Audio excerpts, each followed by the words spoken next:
Benvinguts una setmana més a l'Apunts de Viatge de Newscat TV. Seguim viatjant, com sempre, i ho farem avui per Indonèsia. En concret, a Indonèsia són més de 17.000 illes i, per tant, hem d'anar a una en concret. I ho farem a l'illa de Sulawesi, en anglès, Celebes en castellà i Cèlebes en català.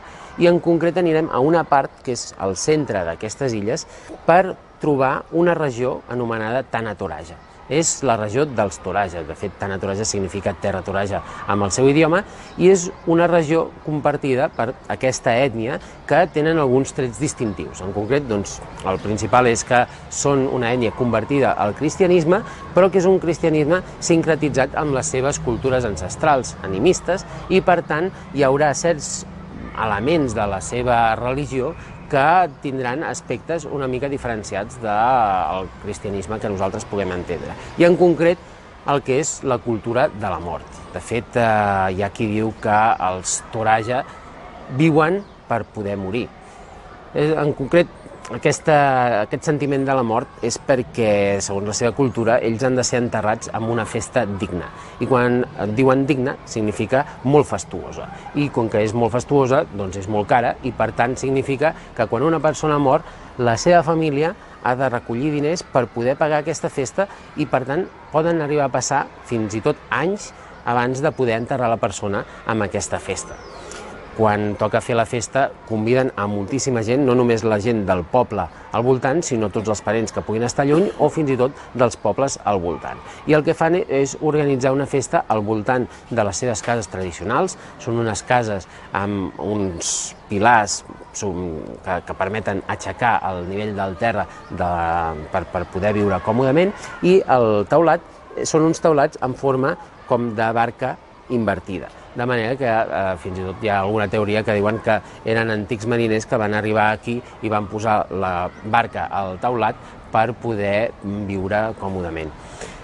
Quan decideixen fer la festa, necessiten no només els convidats, sinó també alguns sacrificis. Per poder dir que ha estat una festa fastuosa, necessiten sacrificar animals. I en concret sacrifiquen bous i porcs.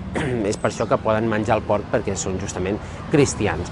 I del que es tracta és de poder comprar suficients bous per poder alimentar a tota la gent que pugui venir com a convidat. I els bous allà són gairebé sagrats en el sentit de la importància que tenen, sobretot pel cultiu de l'arròs. Hi ha extensions enormes de grans terrasses d'arròs que cultiven amb l'ajuda dels bous, però els bous també són vistos com un animal de poder econòmic o de riquesa. I hi ha alguns bous que, per les seves característiques, perquè tenen unes taques blanques o uns ulls blaus, o depenent de com siguin, que tenen uns preus que poden arribar a ser astronòmics. Es calcula fins i tot de 20.000 euros per un sol bou que després hauran de matar per poder alimentar. O sigui que necessiten moltíssims diners. I és per això que han d'estalviar moltíssim, que és per això que treballen per morir, per poder tenir un bon enterrament. Quan vas allà, com a turista, pots accedir a algun d'aquests enterraments i t'hi conviden.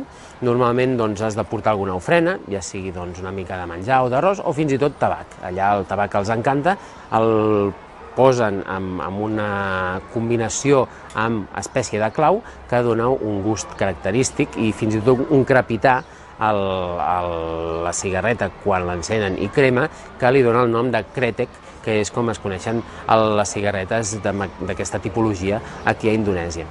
I quan estàs enmig de la festa veus absolutament tot, des de la cerimònia que van passant tots els convidats als sacrificis mateixos dels bous o dels porcs, per després, un cop han fet tota la festa, agafar la persona que han enterrat, que han deixat en una espècie de taüt durant tot aquell temps que ha passat fins que no la poden enterrar, i finalment l'enterren normalment en nínxols col·locats a la roca excavats.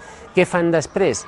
Per tenir un record de la persona que ha mort i que a l'anar al cementiri puguin veure-la, el que fan és fer una estàtua a tamany natural de fusta. Hi ha uns especialistes que tallen la fusta per fer aquestes estàtues, que es diuen tau-tau, i aquestes estàtues la posen just davant del petit nínxol, de manera que, amb una espècie de barrera que impedeix que caiguin, semblen petits balcons en què els morts estiguin allà en forma d'efígie de fusta, però saludant o atenent a les persones que puguin arribar.